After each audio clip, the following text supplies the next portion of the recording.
많은 사람이 좋아할 만한 맛은 아닌 것 같아요. 제 소설처럼. 새해 선물을 100세를 파신 분이 지금 이 책이 10만이 팔리면 내가 차를 사주겠습니다. 이렇게 하고. 와 모의고사에 실렸더라고요. 내가 문장을 좀 잘 썼나?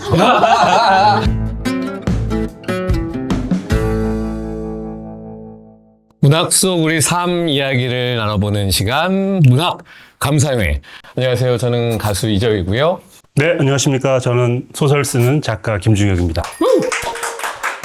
우선 괜찮으니까. 프로그램 포맷을 말씀드려야 될 것 같아요. 한 달에 한 번씩 네. 새로운 작가님과 작품을 소개하는 그런 프로그램인데 네네. 적당한 깊이와 적당한 넓이가 있으면 좋지 않을까. 그리고 그 안에서 있는 깊이 있는 이야기를 다루되 좀 가볍고 캐주얼하게 하다 보면 사상 최고로 어떤 그 재미와 의미를 동시에 잡는 프로그램이 될 것이며 뭐 잘 안 되면 이게 5회 지금 약속이거든요. 네. 5번 보고 이제 빠이빠이 하면 됩니다. 자, 그러면 오늘 그 대망의 첫 손님을 모셔보겠습니다. 지금 아마 그 책이 그 화면에 보인다면 다 감은 잡으셨을 텐데요. 뭐 저도 역시 초면은 아닌 제가 네. 너무너무 존경하는 작가님이시고 지금 오늘 다룰 책, 새해 선물, 그리고 3년 전에 한 소설집 장미의 이름은 장미를 비롯하여 30년간 끊임없는 사랑을 받는 한국의 대작가 은희경 작가님을 모셔보겠습니다. 네, 안녕하세요. 소설 쓰는 은희경입니다. 그 준혁 작가님께서 준비한 선물이 있으세요? 네, 사실은 제가 이 약간 스토리가 있는데 이 커피를 제주도에 카페에 갔다가 우연히 마셨는데 먹는 순간 이건 은희경인데? 라는 생각을 했어요. 와. 그래서 이거 나중에 선물해야지라고 생각을 했었는데 마침 이런 기회가 있어서 그렇다면 아예 제가 도구를 다 가지고 왔거든요. 이걸 내려드리자, 커피를. 와. 그래서 제가 왜 떠올렸는지는 이따가 커피를 드리면서 말씀을 드릴게요. 와, 그러면은 직접 그러면 이제 커피 내려주시러. 네, 갔다 자, 오겠습니다. 원래 좋은 커피숍들은 시향이라는 걸 하거든요. 한마디로 설명이 안 되는 오. 메인 캐릭터가 장미향입니다. 맞아요. 그렇네요. 꽃향기가 네, 나요. 네. 장미의 이름은 장미. 저는 사실은 커피를 먹은 지가 아주 오래되진 않았어요. 저 커피 먹으면 약간 가슴이 막 두근두근 벌렁벌렁 하는 타입이라. 저는 오전에 일을 하기 때문에 이제 오전에 꼭 커피로 시작을 하는데 조금 건강 생각해서 다른 차나 뭐 이렇게 네, 조금 네. 더 작가한테 어울릴 법한 그 조금 분위기 있는 네. 그런 것들도 많이 시도를 해봤는데 커피만큼 그렇게 자극적이면서 그런 거를 깨워주는 친구가 잘 없는 것 같아요.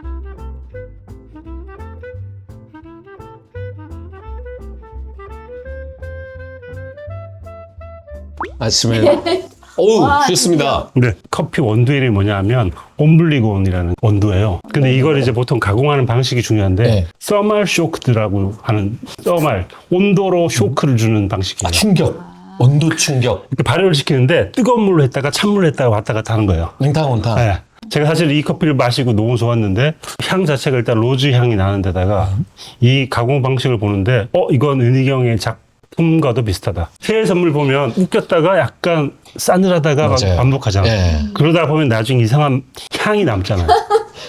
그래서 저는 이 커피가 딱 은희경의 커피다라는 생각을 했습니다. 일단 한번 맛을 보시죠. 진짜 잘 갖다 붙인다. 그러니까 일단 향 자체가 너무 좋고요. 정말 네, 되게 특이해요. 그죠. 제가 맛있는 커피를 많이 마셔봤지만 이런 캐릭터가 별로 없고요. 맞아요. 근데 이걸 마시니까 저는 김중혁 작가가 제 책에 표사를 네. 써준 적이 있는데 거기에 은희경은 하나의 브랜드다 이렇게 쓴 적이 있어요. 자기만의 독특함이 있다고 생각해 주시는 것 같아요. 제가 그 추천사를 다 기억을 하고 있는 이유가 네. 유일한 추천사이기 때문이에요. 한 번도 안 써주셨어요. 그 이후로도 안 썼고 한국 작가의 추천사는 유일했습니다. 이 커피도 약간 그런 느낌인 거죠. 그러네요. 근데 네네. 이게 많은 사람이 좋아할 만한 맛은 아닌 것 같아요. 제 소설처럼. 아니, 왜 그러세요? 아니, 왜 이 초 베스트셀러 작가님께서. 새해 선물을 100세를 파신 분이 지금 이렇게 상 넘어가면 되겠군요. 자, 오늘 자그마치 30년 가까이에 걸쳐서, 이제는 더 찍었겠죠. 이게 3년 전에 그 백수를 하면서 이렇게 새로 장정을 바꿨던 건데, 작가님의 이제 데뷔작. 네, 네. 그리고 세상 사람들한테 은희경이란 작가를 완전히 각인시킨 그 책 이야기를 오늘 해볼 겁니다. 제가 듣기로 이게 이제 1995년 발표된 소설이고 이 해에 그러니까 신춘문예로 등단을 네네. 신춘문예는 1월 1일 날 네네네. 당선되잖아요. 이 책이 12월에 나왔어요. 와, 이 해가 어마어마한 해네. 자, 그 30년 이야기를 조금 해보죠. 30년 동안 이렇게 계속 글을 쓰실지 처음에 이 책 내시고 그럴 때는 뭐 상상도 별로 안 해보셨을 거예요. 그럼요. 그리고 이 책을 쓸 때가 제가 제 인생에서 제일 저를 싫어했던 시간. 좀 생각이나 좀 해보자 하고서 휴가를 얻어서 이제 혼자 지방으로 떠났죠. 예.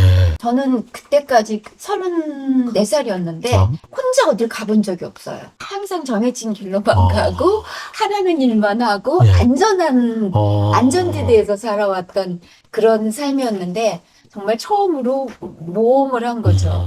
나는 왜 이렇게 살고 있을까 생각을 좀 해보려고 그리고 이제 그 생각이 좀 정리되면 글도 써보자 해서 노트북을 빌려서 근데 그때 제가 며칠 동안 단편 소설을 막 4편을 썼어요. 그때 정말 하고 싶은 얘기가 많았던 것 같아요. 다녀와서 중편 소설을 한 편을 써가지고 그 모두를 그해 신춘문예에 응모를 했거든요. 그래서 중편 소설이 당선돼서 그게 이제 95년 1월 1일에 제가 이제 작가로서 인생이 시작된 건데 작가가 일단 되면 저는 글이 청탁이 와서 작가 생활을 시작하는 줄 알았는데 아무 데서 청탁이 안 왔어요. 그래서 제가 여름이 될 무렵에 하늘은 스스로 돕는 자를 도우니까 장편을 써보자.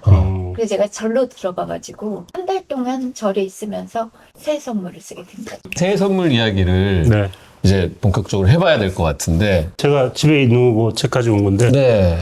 이게 제 책이고 네, 저도 이게 집에 어디 그죠? 있습니다. 예. 어떻게 구했나 했더니 본인이 네, 제 겁니다. 네. 이게 이제 첫 번째 네. 초판의 어떤 디자인. 실제로 이번에 다시 읽을 때도 이걸로 읽었어요. 그 기분 맛보고 싶어서. 멋있다.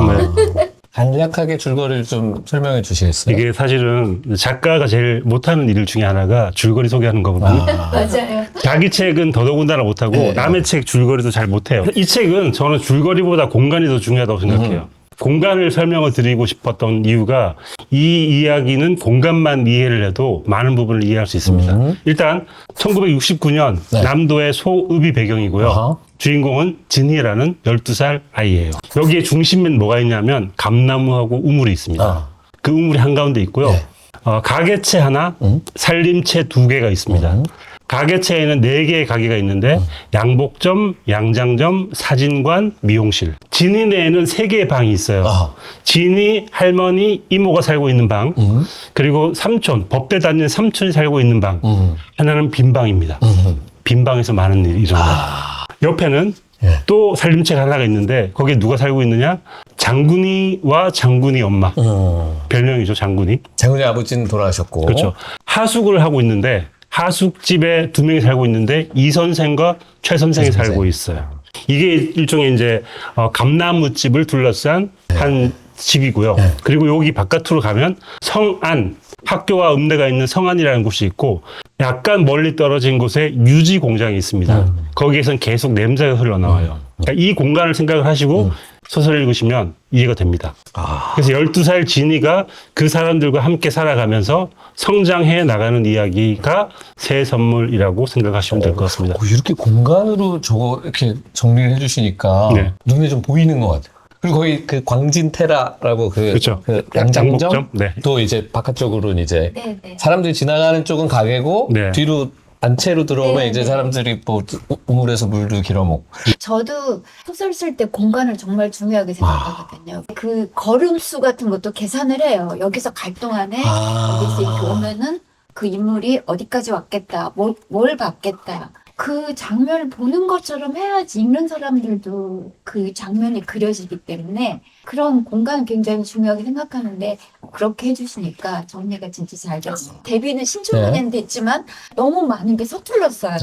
결정적으로 잘못한 게 상호를 다 그대로 썼어요. 실제 했던 가게 네. 이름 광진테라가 진짜 있었군요. 네. 실제 그 살았던 사람을 쓴 건 아니거든요. 제가 그냥 상상해서 한 거고 나중에 곤란한 일이 있었어요. 형제상회라는 데가 네. 나오는데 형제상회라는 게 어릴 때 저희 동네에 있었는데 저는 몰라요. 거기 실제로 어떤 분들이 사시는지. 네네네.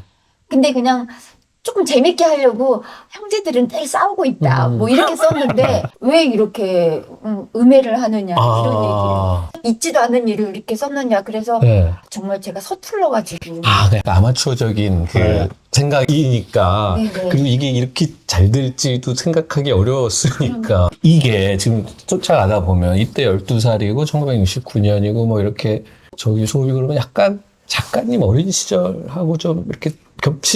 겹치잖아요. 결국은 그러면 자전소설이라고 봐도 될까요? 그렇지는 않고요. 공간만. 공간이나 배경이나 그때 일어나던 유지공장 무슨 화재나 방공, 뭐 건설, 경제개발 시기에 일어났던 여러 가지 사건들은 다 제가 겪었던 일이지만은 그거를 이제 이야기로 구성을 하고 인물을 만든 거는 다 허구죠. 근데 이제 독자들은 아마 이 소설 매니아들이 생기고, 야, 이게 실제 있다. 그래서 막 찾아가는 분들도 막. 그런 길이 조성돼 있다고 들었어요. 지금? 해외 선물 길. 아, 진짜? 김광석 길, 이런 네. 것처럼. 저는 이번에 다시 보고 너무 새로웠던 게, 아무도 핸드폰을 안 쓰네?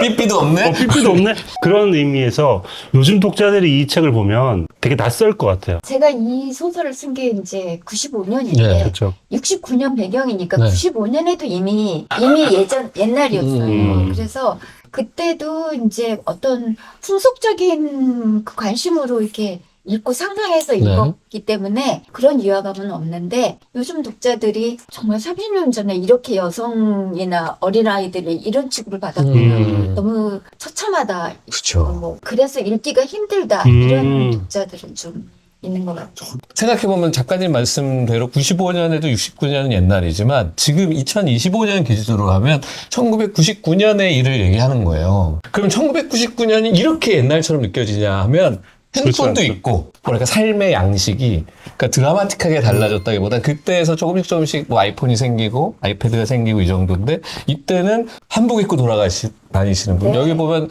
말을 씻기는 장면이 있어. 빨개 벗고 어떤 아저씨가. 네. 마부가 있어, 마부. 네, 이 마부. 마을에. 네. 마부가 끌고 가면 뒤에서 애들이 에레레 쫓아다니고 몰래 타고 막 이래. 그건 지금 우리가 생각하기엔 너무 다른 공간이잖아요. 뒤에 이제 작가의 말 보면 어떤 단어나 뭐 이런 건 좀 또 네네. 이제 고치시기도 하셨다고. 네네. 네. 95년에 쓴 69년의 이야기다. 그래서 옛날에 이런 일이 있었다 이런 게 아니라 모든 소설에는 질문이 있잖아요. 왜 우리는 이렇게 살고 있는가? 인간은 왜 이런 환경에서 자기다운 삶을 살지 못하는가?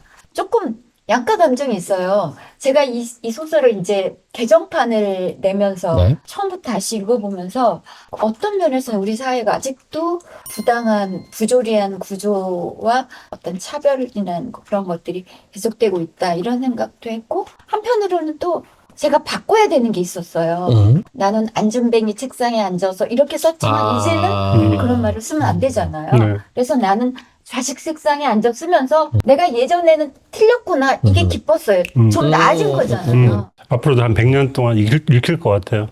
근데 진짜 그 말씀이 이게 백쇄를 찍고 이제 더 찍었겠지만 이후로 백쇄가 넘는다는 건 정말 좀 어마어마한 일 아닌가요? 뭐 저도 잘 몰라요. 백쇄를 경험해본 적이 없기 때문에 저는 이제 은희경 작가님 백쇄 소식을 듣고 궁금한 게 딱 있더라고요. 몇 세 때가 제일 행복했어요? 어느 정도 지나면 안 새는 거예요. 그러니까 작가가 기본적으로 제일 좋아하는 팬은 2세거든요. 그렇죠. 다 팔렸네. 1세가 다 팔렸네. 2세를 찍었네. 소식이 제일 기쁜데 새라는 것은 네. 새로 찍는 거잖아. 다 팔려서 찍는다. 그죠? 어떻게 그쵸. 보면 이게 계속 찍었다는 거기 때문에 인기 작가인 경우는 빠른 시일 내에 백수를 찍을 수도 있겠죠. 근데 저는 그래요. 30년에 걸쳐서 했기 때문에 저한테는 그게 소중했어요. 그럼요. 이게 저의 첫 번째 책인데 나를 모르는 사람이 이 책을 왜 봐? 그리고 그때 제가 이제 이게 제1회 문학동네 소설상 당선작이잖아요. 지금도 기억이 나는데 이 소설이 당선됐을 때는 지금 문학동네 출판사는 굉장히 중요한 문학 출판사지만 네. 그땐 신생 출판사였어요. 당선자가 왔다고 편집위원이랑 같이 식사를 했는데 대표님이 그렇게 많이 팔릴 것 같지는 않으셨던 것 같아요. 이 책이. 그래서 이 책이 10만이 팔리면 내가 차를 사주겠습니다. 이렇게 하고. 와. 근데 다 그때 웃었어요. 네. 10만이 팔릴 리가 없잖아요. 그때 웃은 사람 누구야? 네. 저 포함. 예. 분명히 내 말을 들어준다고? 이런 느낌이었기 때문에. 그래서 저도 막 웃었는데 정말 10만이 넘었고 차를 받았죠. 아, 진짜. 와. 100세가 됐다는 게 저한테는 정말 많은 게 생각이 나기도 하고, 제가 지금 책을 16권을 냈거든요. 근데 이게 저희 첫 번째 책인데, 첫 번째 책이 대표작이에요. 개정판을 내기 전에 100세 찍기 전까지 이 책이 저한테 애정은 당연히 있죠. 이 책 덕분에 제가 작가로서 안정적으로 다음 책도 쓸 수 있었고, 많은 사랑을 받았기 때문에. 그런데 한편으로는 내가 처음 쓴 책이 제일 낫다고? 이게 아직도 나의 대표작이야? 이런 마음이 있어서 지금 이보다 잘 쓰잖아? 뭐 이런 마음이 있고, 지금 같으면 이렇게 안 썼는데 왜 이렇게 솔직하게 다 드러냈을까? 예. 이런 마음도 있었거든요. 근데 이제 개정판을 내려고 처음으로 진짜 꼼꼼히 읽어보니까, 그때 아까 지금 말씀하셨지만 그때 어떤 절박함, 절망도 있었고, 거기서 뭔가를 찾아보려고 하는 어떤 강한 의지 같은 거? 그런 게 너무 많이 느껴졌어요. 느껴지는 거예요. 지금은 더 세련되게 쓰겠죠. 그렇지만은 그거보다 이런 어떤 질문의 절실함? 그런 것들이 읽는 사람들에게 나의 질문은 무엇인가? 이런 생각을 조금 하게 하는 게 아닐까 싶어요. 뮤지션들도 이런 얘기 들으면 어때요? 예를 들면 히트곡이 나왔는데 그 히트곡이 처음에는 너무너무 좋다가 사람이 자꾸 그 얘기만 하면 그 노래를 자꾸 안 하는 경우. 계속 달팽이가 대표곡이다가 12년이 지난 뒤에 다행이다가 나온 거야. 다행이다. 그래서 이제 그 정말 전까지는 달팽이의 이적이다가 다행이다, 진짜. 그다음 어느 순간부터 다행이다 이적이 되더라고요. 그래서 그때 약간 두 가지 그 감정이 드는 거예요. 이제 조금 다르게 부르나? 근데 아직도 나이 많으신 분들은 저를 보면 골뱅이 아니냐고 막 그것처럼 이렇게 그냥 인상이 탁 박히는. 네네. 근데 생각해보면 그런 것이 있는 것만으로도 굉장히 감사한 일이잖아요. 그렇죠. 사실은 이런 그 새해 선물 경우는 30년간 100세라는 건 말하자면 그 시간의 검증을 다 거치고 이 시대의 고전의 반열에 오른 거니까. 자, 이 책에 대한 얘기 조금 더 이제 그 들어가서 해보면 저는 처음에 이 화자, 어른이 아니고 물론 이제 시작과 프롤로그, 에필로그에 이제 성인이 된 그 네. 진이가 나오지만 어린이의 눈으로 12살 어린이의 눈으로 이 소설을 끌고 가고자 하는 결정을 처음에 내리실 때 네. 어떤 생각이 드셨을지 궁금해요. 저는 이 소설 쓰면서 아무튼 두 분도 다 마찬가지지만 왼손잡이도 그렇고 엇박자비도 그렇고 뭔가 규격에 맞고 획일적인 어떤 가치들, 요새는 정상성이라고 하는 그런 것에 맞춰서 인간을 사육하는 그런 분위기잖아요. 그리고 특히 이 소설의 배경이 된 60년대는 경제개발, 전부 안보, 정말 거대한 단체 생활이었다고 저는 생각해요. 그래서 개인이라는 것은 전혀 고려되지 않고 그럴 때였는데 90년대 되면서 막 광고 카페도 나는 나, 나는 달라. 이제 나라는 것에 대한 질문이 좀 허용되었던 시기였던 것 같아요. 장편을 써보면 뭔가 큰 얘기를 써야 되는데 나는 왜 이런 삶을 살고 있나? 누군가가 보기에 성공했다고 하는 이런 삶을 추구하면서 내가 이런 삶을 원했나? 이런 생각을 거슬러 가볼 때 그 무렵부터 해야 될 것 같더라고요. 12살 정도. 내가 되지 못하는 이런 얘기를 좀 해야 되겠다고 생각했을 때 너무 어리면 또 안 되고 너무 어른스러우면 또 안 되고 그래서 12살 정도가 적당하겠다. 많은 걸 알고 있지만 아직 타락하지는 않은 자기 스스로 굉장히 완전한 인간이라고 생각할 그쵸. 법한 속으로. 그런 나이일 것 같아서 그렇게 다시 읽으면서 궁금했던 게 앞뒤로 이제 이야기가 있잖아요. 네. 액자처럼 만들어주는 이야기는 처음부터 설정한 거예요? 아니면 나중에? 저는 근데 처음부터 설정했어요. 그래서 처음에 이제 30대 진이가 나오고 지금도 그렇지만 저의 첫 독자는 저희 이제 남편이거든요. 예.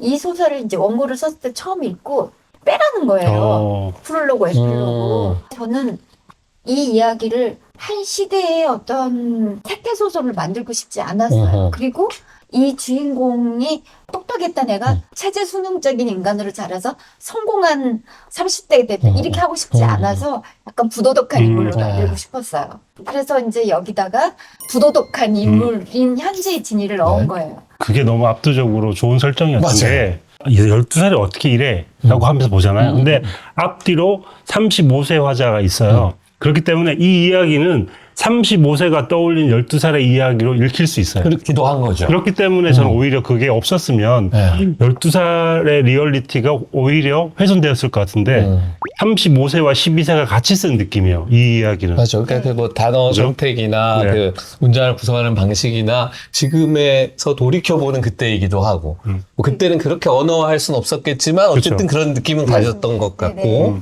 아마 지금까지도 사람들이 새해 선물을 계속 현대적이라고 느끼는 이유는 그 부분이 굉장히 클 것 같아요. 시작하자마자 약간 오? 이런 게 있거든요. 이 아이의 어떤 시니컬함. 그 자기를 밖에서 이렇게 바라보는 이미 그때 시작된 것들이 드러나면서 아 이렇다면 이해가 되는구나 하면서 이제 쭉 쫓아가게 하는 힘이 있는 네. 게 아닌가. 심사위원 선생님들까지도 그러셨어요. 빼는 게 어떻겠냐. 아. 네. 그랬지만 제가 말을 안 들었죠. 방송에서 뭐 검토를 했다가 너무 성인이 19금이 많아서 네. 안 되는 분도 있었는데. 야, 지금 아마 책을 안 읽으시고 지금 이거 보시는 분들은 그래? 그래서 생각보다 굉장히 현대적 도발적입니다. 모의고사에 실렸더라고요. 누군가 읽고 시험을 치는 사람이 있다는 기분은 어때요? 내가 문장을 좀 잘 썼나? 꼭 그런 건 아니고 사실 조금 긴장이 되죠. 왜냐하면 선생님들 연수에 한번 네. 강연을 간 적이 있는데 가르치기가 쉽지는 않다고 아. 그러세요. 근데 까칠한 글을 읽을 필요 있는 것 같아요. 그렇죠. 아, 네, 이게. 맞아요. 네. 어디 이제 강연 같은 데 가면은 다들 너무 뜻밖이라고 해요. 제가 아주 막 전투태세를 갖추고 막 이렇게 새까맣게 뭔가- 매니큐어 네, 칠하고 막 뭔가 이렇게. 무슨 트집 잡을 것 같이 아. 이제 뭐 시니컬하게 할 것 같이 하는데 전혀 그렇지 않으니까 전 평화주의자고 예, 휴머니스트고 예. 예, 좀 온화한 편인데 이 책을 쓸 때는 그래서 막 그 결기를 막 끌어모은 거예요. 그때는 금기를 깨야 됐거든요. 지금 금기를 무시하는 시기라고 생각해요. 그래서 조금 더 전투적인 그런 게 있었고 그래서 90년대 소설이 급진적이기도 아, 하고 예. 그랬던 것 같아요. 그 새해 선물에 상당히 그 많은 이야기들이 벌어지잖아요. 진이가 12살 때 굉장히 까칠하고 세상을 다 나는 이제 모든 걸 깨달았어. 저거 다 가짜야. 나는 어른들이 얼마나 뒤에서 이상한 비밀을 갖고 있는지 다 알아. 근데 그러다가 이 친구 사랑에 빠지잖아요. 비슷하게. 저는 그 부분이 되게 속된 말로 발랑 까진 애늙은이 같다가 갑자기 좀 귀여운데 하는 부분이 있었어요. 그 이야기 조금만 해주시겠어요? 허성이라는 네네. 네, 사람 친구를 재밌어서 썼지만 어려웠던 거는 이렇게 세상을 다 아는 것처럼 하는데 하지만 아이잖아요. 네. 그래서 아이 같으면서도 이 아이에게 어떤 비현실적인 캐릭터를 줘야 되기 때문에 고민을 좀 했던 부분인데 그 짝사랑이 결국은 이 소설 전체를 통과하는 어떤 인생에 대한 환상, 허위의식 내가 멋있다고 생각했던 그게 결국 그 현실적으로는 내가 만들어낸 환상이구나 하는 것을 조금 어떻게 하면은 이 아이에게 깨치게 할까 해서 이 짝사랑으로 이제 했어요. 그래서 이 주인공이 이제 또래를 사랑해서는 안 되잖아요. 자기는 이제 수준이 엄청 높다고 생각하니까. 예. 원래 뭐 전학생, 손님, 뭐 예. 이방인 네. 이런 사람이 뭔가를 흔들어 놓잖아요. 네. 질서를. 그래서 서울에서 온 대학생. 그래도 저는 계속 그 껴있게 하고 싶어서 중간에 허석에 가잖아요. 왔다가 이제 네. 가는데 갔다가 차 시간이 안 맞아서 돌아오잖아요. 그때 좀 실망하는. 네, 타인을 사랑하는 것은 내가 만들어낸 영역 속에서 내 감정이 동원되는 거구나. 서울 간다 해서 탁 헤어지고 이것조차 사랑해 그 뭔가 저걸로 갔는데 집에 왔더니 걔가 아직 안 갔어. 근데 그럼 반가워야 되는데 그게 약간 김이 새는 거야. 그러면서 이제 깨우친 거죠. 이게 약간 나의 만들어진 무언가구나. 전 완전히 반대를 읽었고 지금 얘기하신 것도 뭐 사실 느끼긴 했지만 네. 이렇게 시니컬한 사람도 사랑을 하니까 바뀌는구나. 그런 부분도 그것도 있죠. 네, 그래서 저는 그냥 12살 아이가 일 뿐 아니라 어떤 성인들도 세상을 되게 시니컬하게 바라보고 판멸을 하던 풍경도 사랑을 하는 순간 모든 게 바뀔 수 있구나. 이건 좋은 연애소설이라는 생각이 들었고 성장소설은 아니다. 작가가 계속 12살 이후로 성장을 안 했다고 그러는데 자꾸 성장소설이라고 하지? 그럼 나이만 먹은 소설 저는 주인공이 대신에 연애 소설을. 야, 이거를 연애 소설로 보면 이모 이야기랑 네네. 재밌는 구석들이 많죠 또. 네.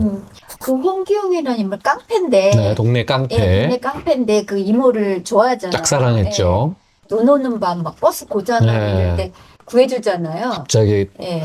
잠깐만 설명을 드리면 아까 허석이라는 친구를 주인공 12살짜리 진이가 좋아하게 된 건 자기 삼촌의 이제 대학교 친구인데 서울 하숙방에 허석과 이모가 이상한 상황이 되는데 이 이모에게는 옛날부터 이모를 사랑하는 동네 깡패 홍기웅이라는 친구가 있었는데 이 친구가 그거를 보고서 와서 한번 깽판을 칩니다. 지금 어떻게 된 거야 이 새끼 누구야? 막 허석이 이제 달려들지만 달려들지만 당연히 이제 두들겨 맞고 근데 그거를 막 그 비극적 사건을 하나 거치면서 이 서석과 이모는 더 단단해지고 주인공 진이는 이제 이제 넘어갔다 했는데 이후에 어떠한 일로 허석과 이모는 이제 멀어지고 갑자기 마지막에 그 동네 깡패가 나타나서 위기의 순간에 이모에게 도움을 주죠.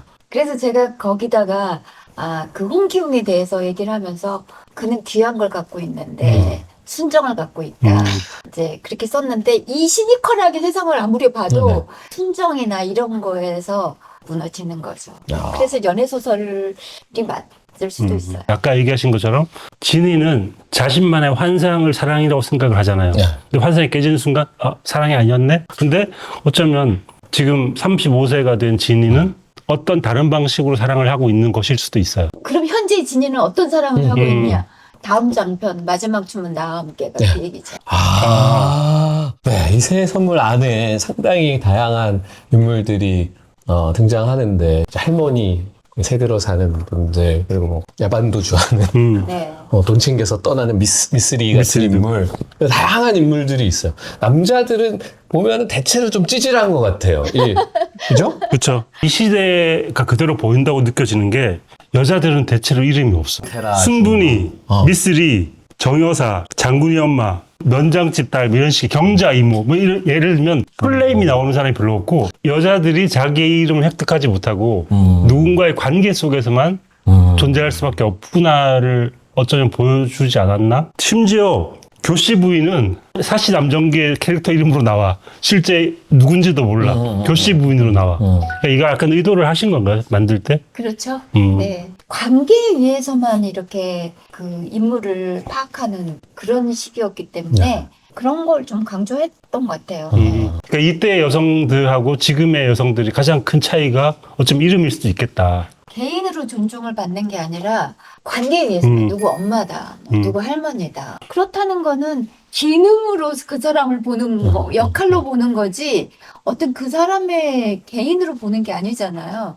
근데 저는 그런 문제에 굉장히 계속 관심이 있었던 것 같아요. 그래서 소설에서 말하려고 하는 것도 다양성에 대한 존중, 그리고 자기가 개인으로서 존중받는 것, 누구의 관계로서가 아니라, 아까 이제 장미의 이름은 장미란 소설에서도 어머니하고 뉴욕 여행을 간 아가씨 유정도 하지. 네네. 어머니하고 남자 작가가 40대 남자 작가가 80대 어머니랑 이제 뉴욕으로 여행을 가는데 집에서는 그냥 우리 어머니니까 그냥 이런 할머니 이런 노인 이렇게 봤다가 어떤 낯선 장소에서 한 사람의 개인으로 보니까 취향도 있고 자기 인생의 후회, 그리움 모두에게 개인의 이름을 돌려주고 싶다. 그런 것이 또 문학이 하는 일이 아닌가 그런 생각하고 있어요. 시대 배경에 따른 그 69년도, 60년대 말의 이 여성들의 모습이 지금하고 꽤 많이 다른데 또 그런데 이제 해결되지 않은 여러 문제는 있죠. 근데 또 대충 말씀드리면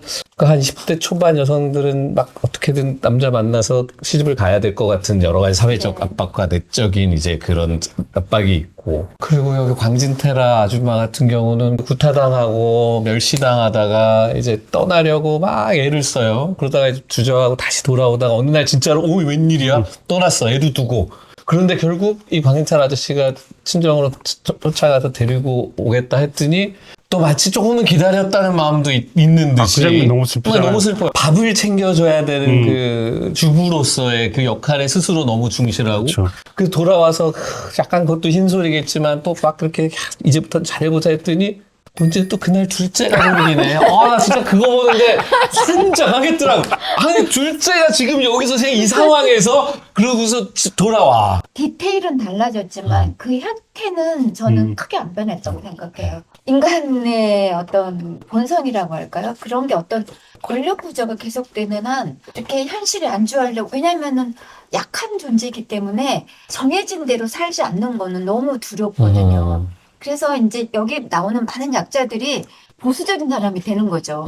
자기가 새로운 길을 개척하기에는 너무 두려우니까 원래 있던 방식대로 살려고 하고, 말씀대로 어쩌다 용기를 내도 그 시스템 못 벗어나는 거예요. 그때랑 디테일에서는 많이 달라졌지만 부당한 관계, 그리고 일방적인 어떤 희생을 강요하는, 지금은 많이 완화됐다고 해도 여전히 남아있는 어떤 봉건적인 가족 관계랄지, 그런 여성의 역할이 제한되는 상황이랄지, 여성에 대한 편견이랄지, 한 사람이 개인으로 존중받지 못하고 관계에 의해서 기능적으로 평가되는 대상화 같은 거, 그런 것들 여전히 있다고 생각하기 때문에, 어쨌든 저는 문학 작품도 그렇고 뭔가 메시지를 주는 것 자체가 우리를 자꾸 업그레이드 시키는 거라고 생각해요. 옛날에는 안 그랬는데, 그럼 옛날에 살아야죠. 지금 살고 있으면 지금을 살아야 되기 때문에 업그레이드 돼야 되고, 그런 것을 깨어있게 하고 질문을 자꾸 던지게 만드는 것이 책이 아닌가.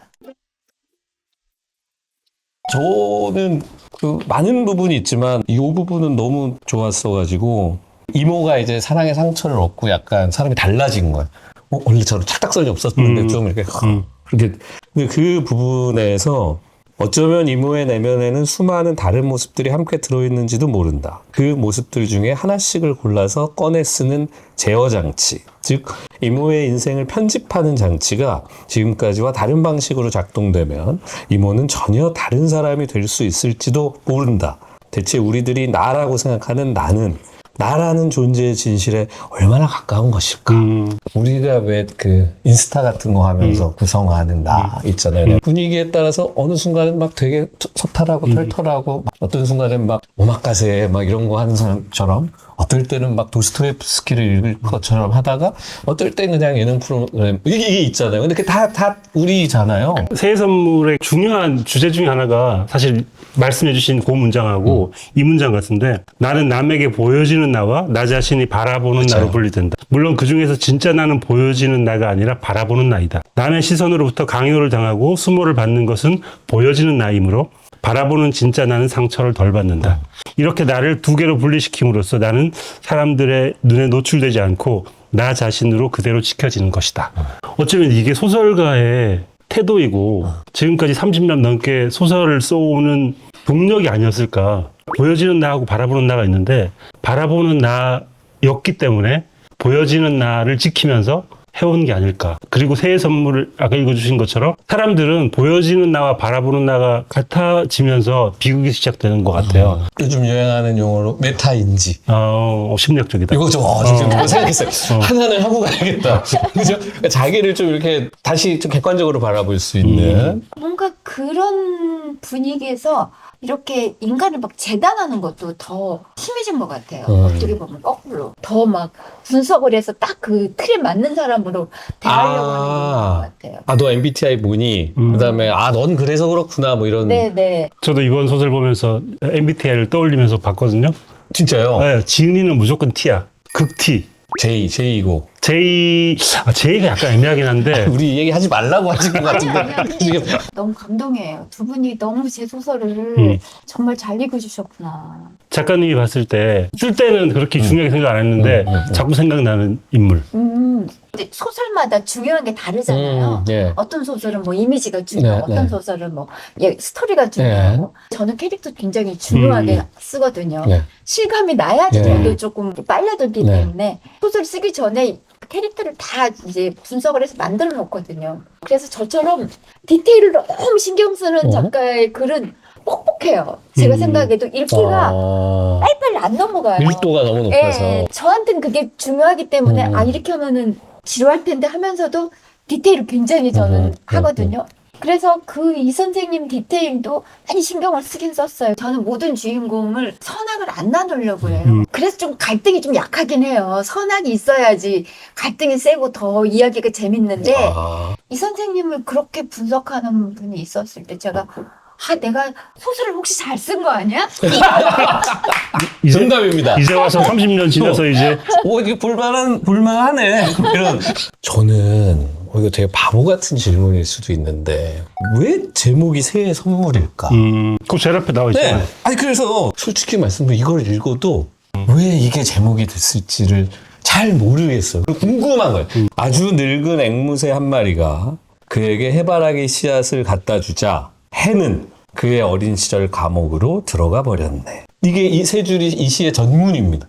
자크 브레베르의 새해 선물이라는. 처음에 응모했을 때 제목은 연애 대위법. 연애 소설 맞네요. 연애 대위법. 연애 대위법. 네, 음악 대위법. 아까 바하의 이 두 가지 네네. 주제가 이렇게 교차하는 것처럼. 음악가신 것 같아요. 저도 좀. 네. 네. 그러니까 진희의 연애와 이모의 네네. 연애가 네. 대위법처럼 이렇게. 대위법 너무 어렵고 그치. 예, 서로 궁리를 했어요. 뭐 여러 가지 생각했는데 안 돼가지고 시집을 다 뒤진 거예요. 네. 이 시가 왠지 이 진이의 세계를 보는 태도하고 맞는 것 같은 거예요. 자기가 해바라기한테는 해가 어떤 선망의 대상이고 자기가 소망했던 어떤 대상인데 그거를 거부한다. 어린 시절 감옥으로 들어간다. 이런 게 어쩐지 소설하고 맞을 것 같아서 했는데 확신은 없었어요. 근데 이제 시간이 지나면서 그런 어떤 낯섦이 이제 좀 자리를 잡으니까 이 제목이 저도 이제 좋아졌죠. 연애 대위법이라고 하니까 갑자기 또 굉장히 다르게 느껴지네요. 제가 본 게 맞았다. 이런 생각이 연애 드네요. 소설이었죠. 아까 했던 그 연애의 이야기들이 서로 얽히는 것. 우리가 이 작품을 한 단어로 나타내 본다면 김중혁 작가님에게 새해 선물이란. 사실은 제가 적어 왔어요. 자 이제 이실 짓고 하시고. 우와! 계획이 너는 다 계획이 있었구나. 잠깐만! 이거 너무. 몰랐죠. 끝! 우선 새해 선물은 저에게는 솔직히 얘기하면 약간 진이가 좀 저 같은 구석이 있거든요. 약간 시니컬하고 왜 제가 특히 저 패닉 시절의 가사들이나 그쵸. 제 어린 시절 근데 밖에는 되게 학교 생활 같은 거 이렇게 모범생처럼 하고 막 이런 지나치게 해상도가 높은 카메라다. 약간 셀카가 좀 약간 번지고 이래야 포샤시하게 나오는데 너무 쨍 하고 다 나오는 거지. 이게 피부에 잡티까지. 그럴 때 되게 고통스럽잖아요. 회피하고 싶어지는 게 아니라 그래 어디까지 나를 아는지 어디까지 민간인 사찰을 하는지 한번 보자. 끝까지 읽게 만드는 힘이 있지 않나. 작가님은 어떤 작품이라고 생각하시는지. 모든 작가들의 마음이 다 그렇겠지만 이 세상에 대한 사랑의 고백이거든요. 한마디로 말하면은 인프제로서 인간들이 다 존중받고 자기가 원하는 방식으로 행복했으면 좋겠고 그게 왜 안 되는지에 대한 저의 질문이라고 생각합니다. 우리 문학 감상의 첫 시간 이제 마칠 시간입니다. 좋은 사회자들 덕분에 저도 하고 싶었던 얘기 충분히 한 것 같아요. 이 문학을 말하는 자리가 되게 소중하거든요. 소설 속의 인물, 소설 속의 배경, 세상에 존재하지 않는 걸 가지고 이렇게 진지하게 얘기를 하는 거예요. 근데 이렇게 재밌잖아요. 네. 근데 이런 얘기를 더 많이 하는 재미를 많이 아셨으면 좋겠고 그 근간에 밑바탕에 우리가 있었으면 좋겠다. 우리로부터 출발하여 더 많은 사람들이 문학 이야기를 했으면 좋겠다. 자, 오늘 첫 문학 감상에 너무너무나 즐거웠고요. 나와주신 은희경 선생님 진심으로 감사드리면서 저희는 다음 화를 기약하도록 하겠습니다. 감사합니다. 감사합니다. 감사합니다.